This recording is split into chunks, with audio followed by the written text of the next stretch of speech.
Bismillahirrahmanirrahim. Assalamualaikum warahmatullahi wabarakatuh. Subhanallah bihamdihi subhanallahil azim madada harkihi wa ridha nafsihi wa dinata risihi wa bidada kalimati. Rabbi a'udhu bika min hamadati syaitin wa a'udhu bika rabbi ayahdurun. Puji syukur yang milik Allah yang telah memberikan kita kesempatan keberkahan di Jumat hari ini. Kita kembali lagi dan mudah-mudahan kita berdoa kepada Allah Subhanahu wa taala, mudah-mudahan kita diberikan kesehatan dan keberkahan oleh Allah Subhanahu wa taala. Anak-anakku yang aku cintai karena Allah, pada hari ini kita melanjutkan apa yang telah dibahas di kemarin hari, di minggu kemarin, terkait tentang pandangan umum terkait tentang busana muslim dan muslimah sebagai cermin kepribadian. Hari ini kita akan membahas terkait tentang busana muslim di part kedua, yang khususnya kita bicara terkait tentang mahram atau siapa saja yang boleh melihat dan siapa saja yang tidak boleh melihat kita. Selanjutnya kita akan membahas tentang mahram dan auratnya. Mari kita saksikan dan biasakan sampai dengan selesai. Tapi sebelum kita lanjutkan, marilah kita membaca surat Al-Fatihah buat orang tua kita, buat guru-guru kita, buat saudara-saudara kita, dan kita sebagai murid yang hari ini sedang belajar. Kita berdoa kepada Allah Subhanahu wa taala, mudah-mudahan Allah berikan kelancaran bagi kita, dan buat orang tua kita doakan mudah-mudahan Allah berikan kesehatan, keberkahan, dan dilancarkan rezekinya. Al-hadiniyah wa ila kiriyatun salihah wa ila hadratin nabi. Al-Fatihah. A'udzu billahi minasyaitonir rajim. Bismillahirrahmanirrahim. Alhamdulillahi rabbil alamin. Ar-Rahmanir Rahim, Maliki Yaumiddin. Iyyaka na'budu wa iyyaka nasta'in. Ihdinas siratal mustaqim, siratal ladzina an'amta 'alaihim, ghairil maghdubi 'alaihim waladdallin. Rabbighfir lana wa liwalidina, amin. Anak-anakku yang aku cintai karena Allah Subhanahu wa taala, sekarang kita masuk kepada terkait tentang aurat ya. Seorang wanita dibolehkan terlihat sebagian auratnya di depan laki-laki yang menjadi mahram baginya serta di depan sesama wanita muslimah.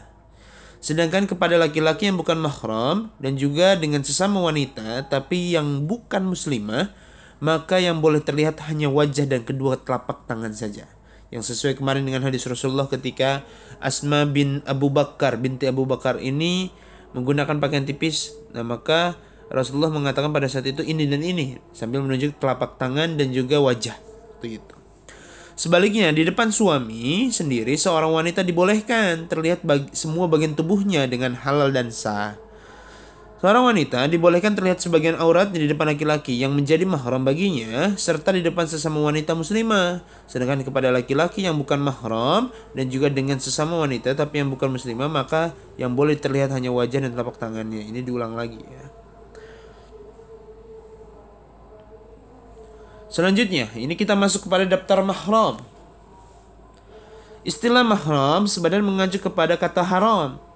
Maksudnya, wanita atau laki-laki yang haram untuk dinikahi. Pada dasarnya ada dua jenis kemahraman. Pertama, mahram yang bersifat abadi atau disebut dengan mahram mu'abad. Kedua, mahram yang bersifat sementara, yaitu kemahraman yang sewaktu-waktu berubah menjadi tidak mahram, tergantung tindakan-tindakan tertentu yang terkait dengan syariah yang terjadi. Kepada mahram yang seperti ini, seorang wanita tetap diharamkan untuk terlihat sebagian auratnya. Gitu ya. Jadi ada beberapa nih untuk yang pertama mahram yang abadi, yang kedua itu yang sementara. Gitu. Nanti kita masuk ke dalam lagi ya. Nah, selanjutnya mahram yang bersifat abadi atau mu'abbad. Para ulama membagi mahram yang bersifat abadi ini menjadi 3 kelompok berdasarkan penyebabnya, yaitu karena sebab hubungan nasab. Nasab itu kekeluargaan ya, gitu ya, hubungan darah. Yang kedua hubungan pernikahan, nah besan dan lain sebagainya, dan karena hubungan akibat persusuan gitu. Nah mahram karena nasab nih, mahram karena nasab nih darah ya. Yaitu ibu kandung dengan anak laki-lakinya gitu, atau kakak kita atau adik kita ya. Yang laki-laki itu masih mahram. Dan demikian juga seterusnya ke atas seperti antara nenek, buyut ke sana dan sebagainya, atau dengan cucu laki-lakinya. Misalkan cucunya nih, cucu dari ibu kita nih, ibaratnya ponakan kita, itu masih mahram. Al-bint, yaitu anak wanita dengan ayah kandungnya, ayah kandung kita gitu ya, itu adalah mahram. Dan seterusnya, bahwa seperti anak perempuannya ada anak perempuan, ke bawah perempuan terus. Al-ukh, yaitu saudara kandung wanita, seperti saudara laki-laki, atau saudara kandung wanita kepada saudara laki-laki. Jadi saudara perempuan gitu dari saudara laki-laki kita gitu. Amat, yaitu seorang bibi dengan keponakan laki-lakinya gitu. Jadi keponakan laki-laki kita, atau misalkan bibi gitu ya, bibi dari kita itu masih dalam kondisi mahram kita. Khalawat, yaitu seorang bibi dari dari saudara wanita ibu dengan keponakan laki-lakinya gitu, itu masih mahram ya. Jadi bibi kita dengan keponakannya itu masih mahram, jauh sih jaraknya dan lain sebagainya. Banatul akh, atau anak wanita dari saudara laki-laki dengan pamannya, jadi anak wanitanya dari paman kita nih gitu. Terus banatul anak wanita dari saudara wanita dengan pamannya dari ibu kita ya. Kalau dari saudara laki-laki itu dari ayah kita gitu. Kalau dari saudara wanita itu dari ibu kita gitu. Itu anak wanitanya masih mahram bagi perempuan. Nah, yang kedua nih, ada yang B, itu adalah mahram karena maskharah atau besanan atau ipar atau sebab pernikahan. Nah, itu bisa menjadi mahram. Nah, ibu dari istri mertua wanita ya, dengan menantu laki-lakinya itu mahram. Jadi misalkan saya menikah nih dengan seorang perempuan, maka ibu istri saya itu mahram saya juga gitu. Nah, yang kedua, anak wanita dari istri atau dalam sebutan anak tiri dengan ayah tirinya itu mahram. Nah, istri dari anak laki-laki atau menantu perempuan dengan mertua laki-lakinya itu mahram. Selanjutnya, istri dari ayah atau ibu tiri kepada anak tiri laki-lakinya itu mahram. Itu ibu tiri ya, jadi mahram juga masuknya. Selanjutnya, nah ini mahram karena persusuan gitu ya.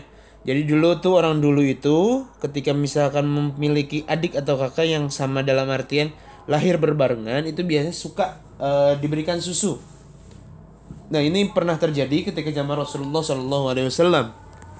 Nah, selain karena dua sebab di atas, kasus di mana seorang anak laki-laki pernah disusui oleh seorang wanita yang bukan ibunya juga menjadi penyebab kemahraman ketika masih kecil. Nah, dulu Nabi Muhammad SAW pernah disusui oleh seorang wanita dari Bani Sa'ad yang bernama Halimatus Sadi'ah dan juga Su'aibah dulu itu. Nah, maka untuk selamanya Halimah menjadi seorang wanita yang hukumnya mahramnya dengan beliau Shallallahu Alaihi Wasallam. Tidak boleh terjadi pernikahan antara mereka. Namun Halimah dibolehkan terlihat sebagian auratnya di depan Shallallahu Alaihi Wasallam. Halimah juga punya seorang anak wanita yang bernama Aimash gitu. Kalau nggak salah bukan Syaimah ya, tapi Aimash. Nah, statusnya juga dengan Halimah, Syaimah terhitung sebagai saudara beliau Shallallahu Alaihi Wasallam. Jadi saudara, masih masuk kepada saudara Rasulullah karena saudara persusuan. Maka sebagian auratnya boleh terlihat di depan Rasulullah SAW gitu. Makanya bolehnya itu rata-rata itu hanya wajah dan telapak tangan. Di antara mereka yang menjadi mahram karena disusui adalah ibu yang menyusuinya gitu, dengan anak laki-laki yang disusuinya. Yang kedua, ibu dari wanita yang menyusuinya, nenek ya, dengan anak laki-laki yang disusui anak perempuannya gitu. Ibu dari suami yang istrinya menyusuinya, nenek juga jatuhnya. Dari suami, tapi kalau yang ibu dari wanita itu nenek dari perempuan. Anak wanita dari ibu yang menyusui, nah seperti siapa? Syaimah gitu, itu masih mahram. Saudara wanita dari suami wanita yang menyusui sama ya sama yang atas. Saudara wanita dari sang ibu yang menyusui itu masih masuk kepada saudara dari si ibu itu.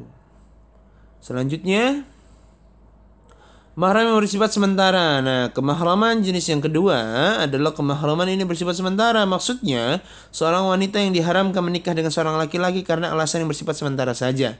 Namun bila terjadi sesuatu, keharaman itu bisa langsung dihilangkan dan kemudian mereka boleh menikah. Hubungan kemahraman yang seperti ini tidak membolehkan terlihatnya sebagian aurat.